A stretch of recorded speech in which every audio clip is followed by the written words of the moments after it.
Halo semuanya, kembali dengan Lala di sini. Kita dalam sebuah acara yaitu tentang kesaksian-kesaksian atau cerita-cerita hidup yang banyak kenangannya dari anak-anak muda di Kota Bandung. Kita dari Alive Community dan kita ada dalam sebuah video mengenai hidup mereka yaitu namanya Alive Talks.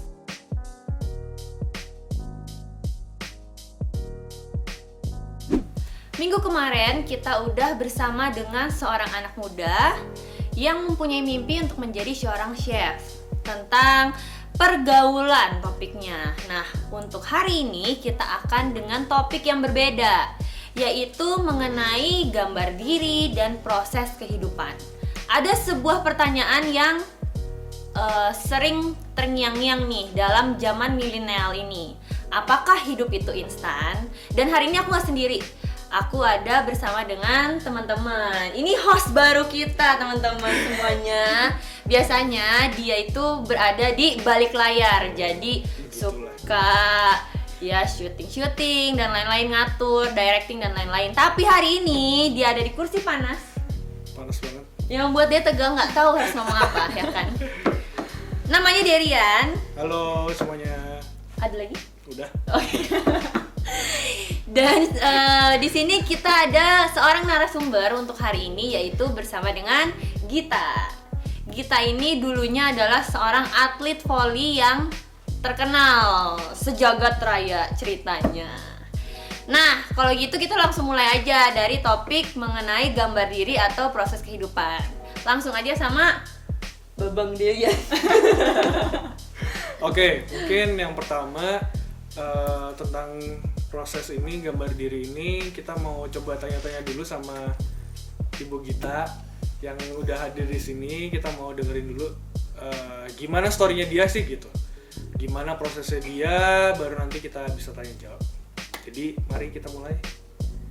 Ayo Ibu Gita mungkin bisa ceritain dulu kamu itu siapa, background kamu seperti apa. Atau mungkin gini, cita-citanya tuh dulu sebenarnya jadi apa sih, terus sekarang jadinya apa gitu. Ya. Mulai dari cita-cita dulu seperti apa, sekarang jadinya apa, dan kenapa bisa seperti itu. Nah, banyak ya pertanyaan.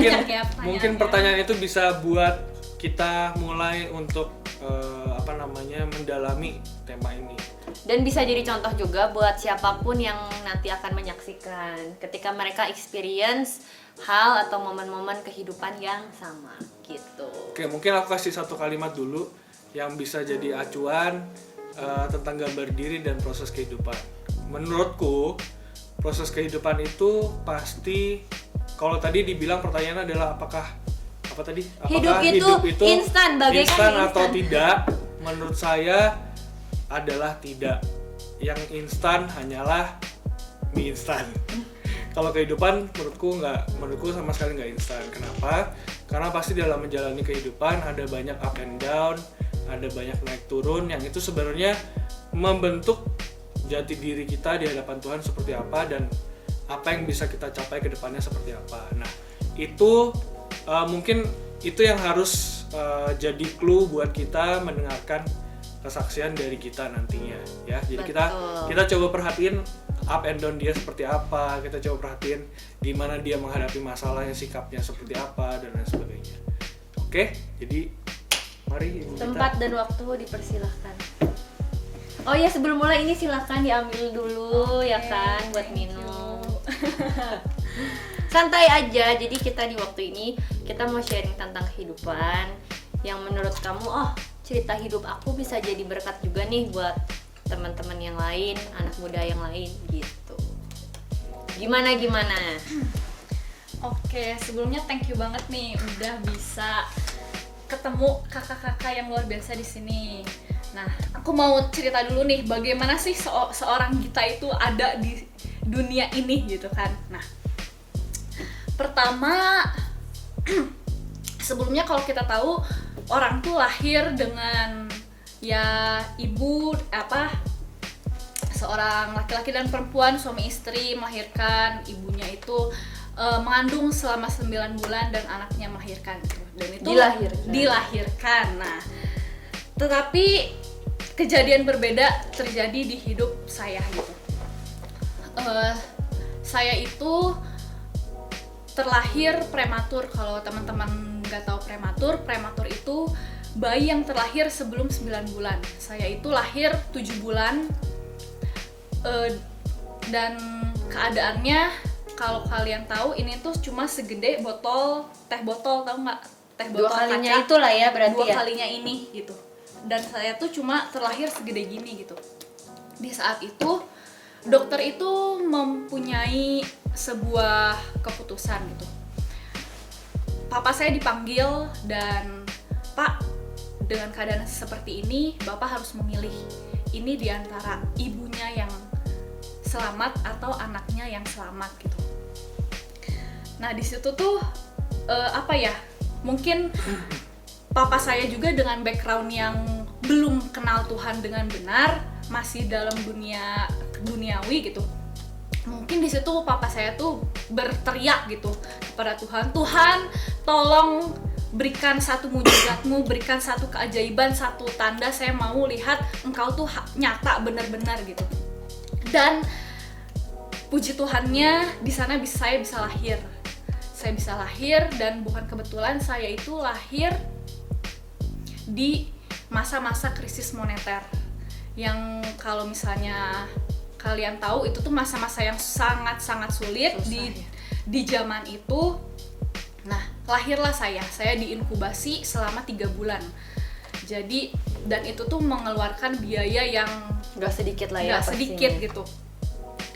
Semuanya keluar demi saya selamat gitu. Dan dokter itu memvonis saya, "Pak, Bu, kalau anak ini mau selamat, Bapak Ibu harus mengurusnya dengan benar, kasih nutrisi yang betul.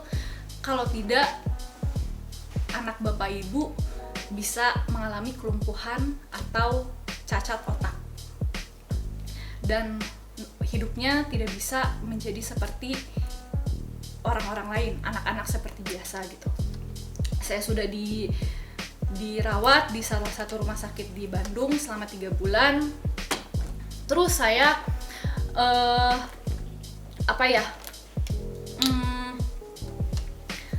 diurus dengan papa saya, dengan mama saya gitu. Sampai saya tumbuh besar gitu. Saya masih ingat diceritain, dan saya itu menjadi anak yang hiperaktif karena nutrisi yang diberikan gitu kan. Ada boleh nyebut merek di sini? Boleh. Nah, papa saya tuh cerita, "Kamu tahu nggak? Dulu itu kamu nggak bisa minum susu selain susu Bebela," katanya. "Tahu nggak satu kalengnya tuh berapa?" gitu. Sampai perjuangan gitu kan katanya. Udah kayak gitu. Singkat cerita, saya bertumbuh dewasa gitu. Saya bertumbuh dewasa. Di TK saya banyak kasus, gurunya memarahi, naik meja lah. Terus kalau teman-teman tahu, dulu tuh saya bukan seperti perempuan seperti ini sekarang gitu. Dulu tuh saya istilahnya tomboy gitu kan, nggak punya teman cewek, mainnya main bola, pokoknya yang kelaki-lakian itu tuh saya banget gitu kan. Nah setelah itu saya disalurkanlah energi saya itu ke salah satu klub disalurkan biar nggak salah jalur gitu kan. Nah saya itu dimasukkan ke salah satu klub olahraga di Bandung, tepatnya bola voli gitu kan. Saya di sana udah join itu dari kelas 3 SD sampai kelas 1 SMA gitu kan. Nah terus lanjut. Oke. Terus di sini tuh mungkin karakter saya terbentuk gitu kan. Saya juga dilahirkan di keluarga yang didikannya sangat keras gitu. Papa saya mendidik saya istilahnya seperti militer gitu kan, sangat tegas, sangat keras gitu terhadap saya gitu. Kayak bukan perempuan yang dididik tapi laki-laki gitu kan. Nah, terus di situ membuat saya menjadi pribadi yang keras, menjadi pribadi yang Papa saya tuh bilang, "Kamu nggak boleh cengeng, kamu harus kuat." jadi perempuan juga harus kuat, kamu harus bisa jaga diri kamu. Makanya papa saya juga mengajarkan bela diri, mengajarkan apa Untuk proteksi untuk lah ya. proteksi gitu kan. Sip. Nah terus habis kayak gitu saya masuklah ke klub volley ini gitu kan. Saya masuk dan mungkin pelatihnya melihat ada suatu potensi dalam hidup saya gitu.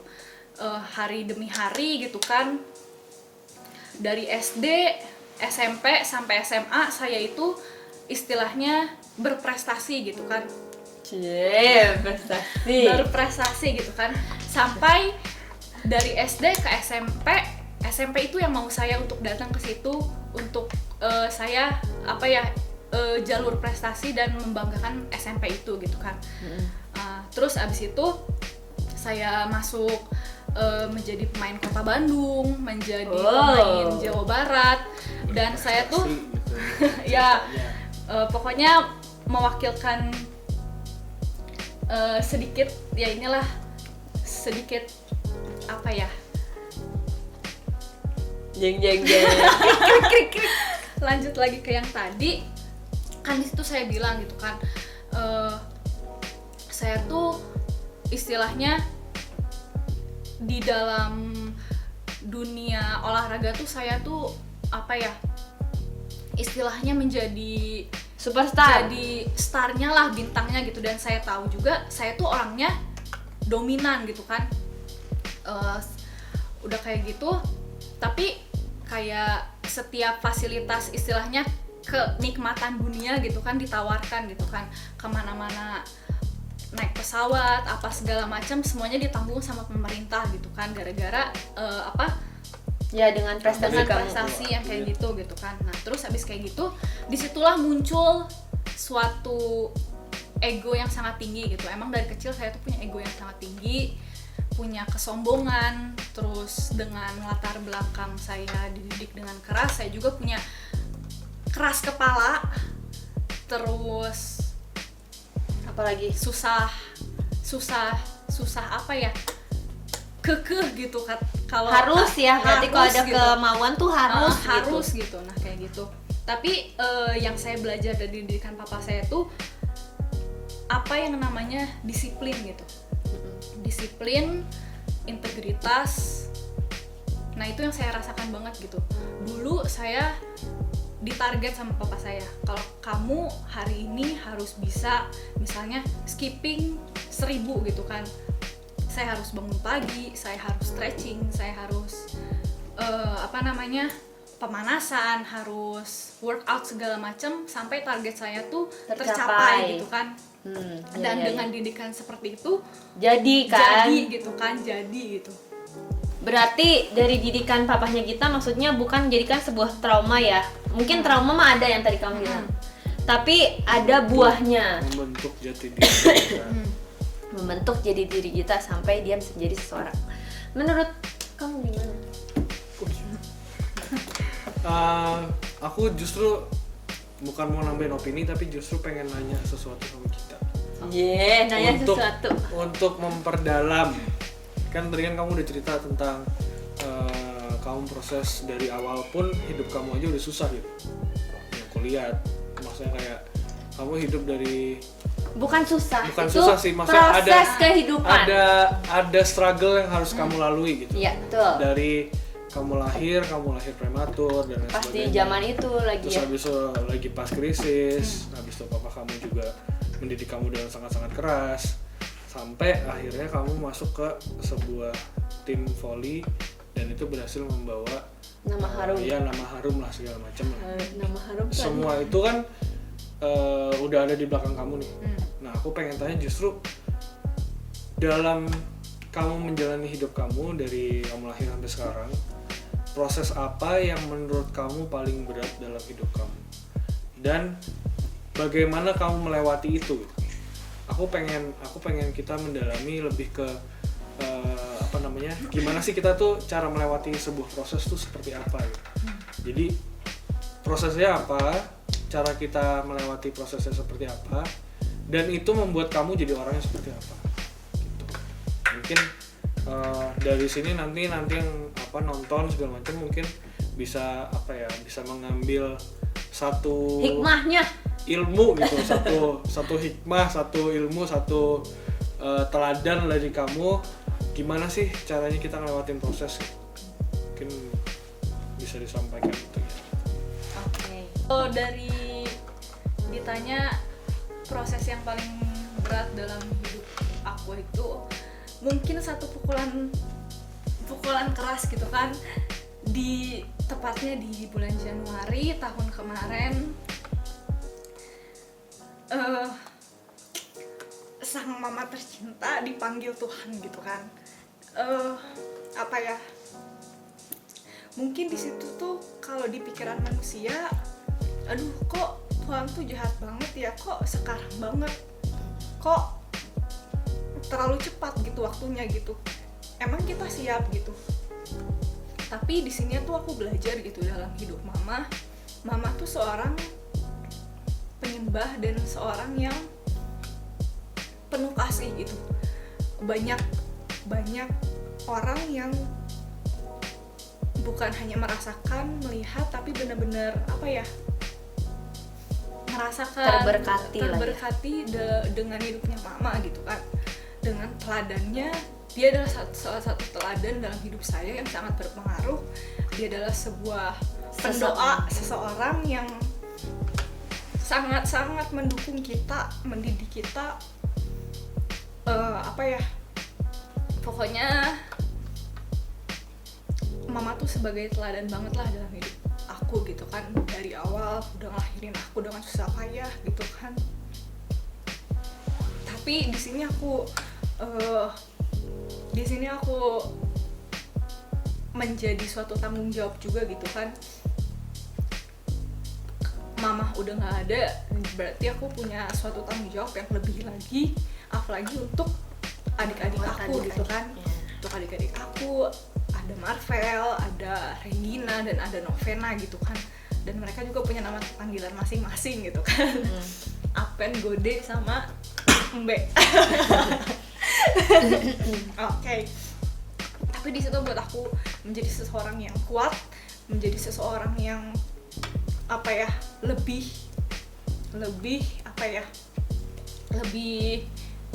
istilahnya bertanggung jawab dan memikirkan apa ke depan gitu loh.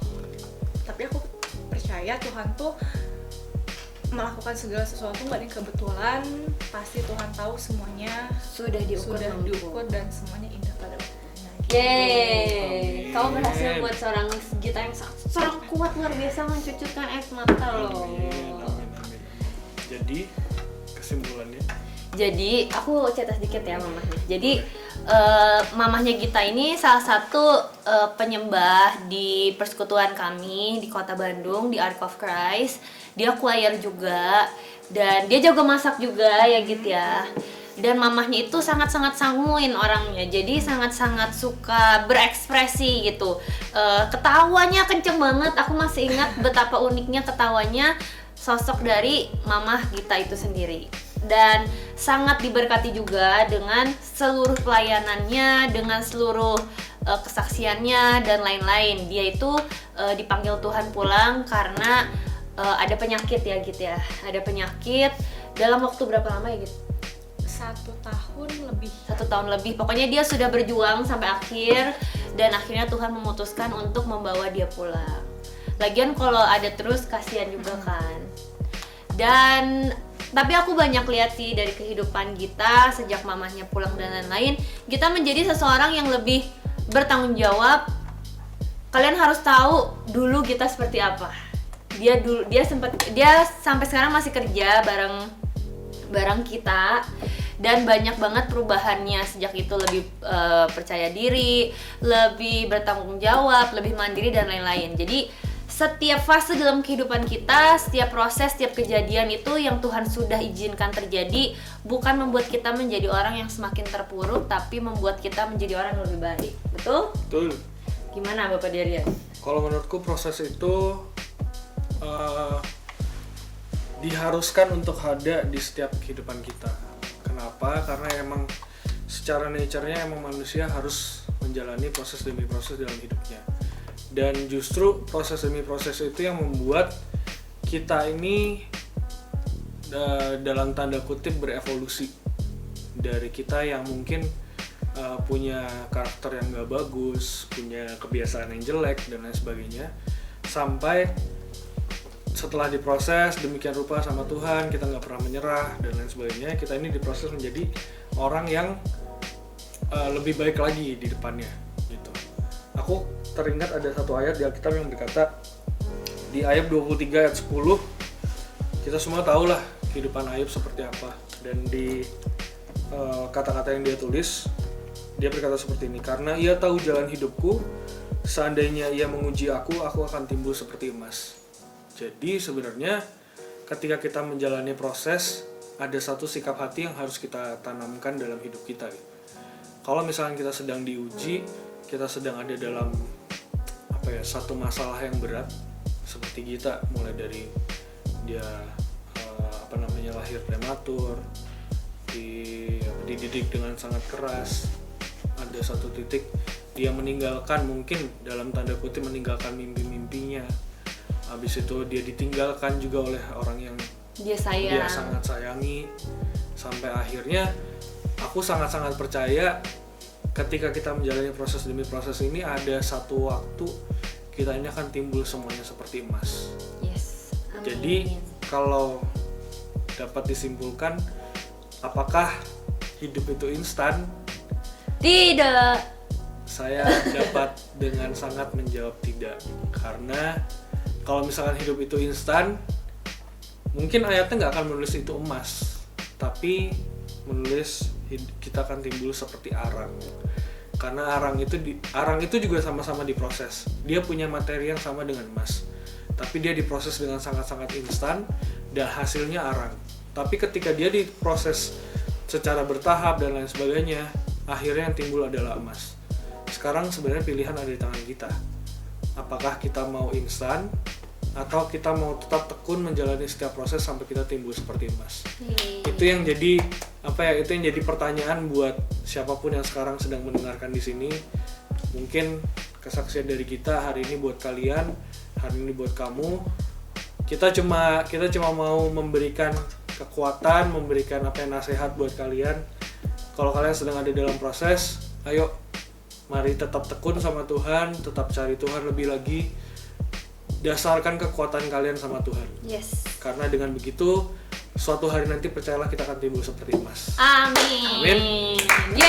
Sekarang untuk penutup, saya mau minta Gita memberikan 1-2 kalimat lah tentang hidup ini. Hidup ini tuh seperti apa, prosesnya apa, ya kesimpulan lah dari segala yang sudah kamu lalui bersama Tuhan. Saya minta sekitar 1-3 kalimat lah untuk jangan 1-2 kalimat aja, ya jadi udah. bisa jadi kuat. 1-2 kalimat untuk menyimpulkan apakah hidup kamu instan.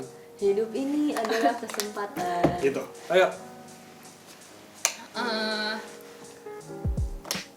Apa ya? 3, 2, 1. Oke, di sini proses itu adalah suatu hal yang mendewasakan hidup kalian, dan jangan lelah akan proses, karena proses itu akan membantu kalian menjadi semakin indah di mata Tuhan. Yeay. Yes.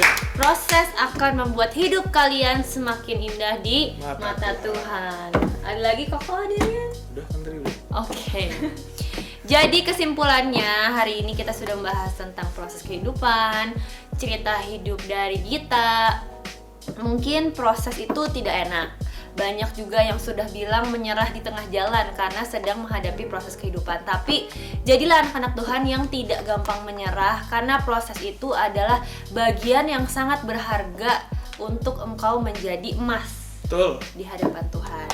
Jangan pernah menyerah untuk hidupmu, dan terus kejar apa yang menjadi cita-citamu, dan enjoy setiap proses kehidupanmu. See you di next video selanjutnya, dan jangan lupa untuk like and subscribe. Bye bye.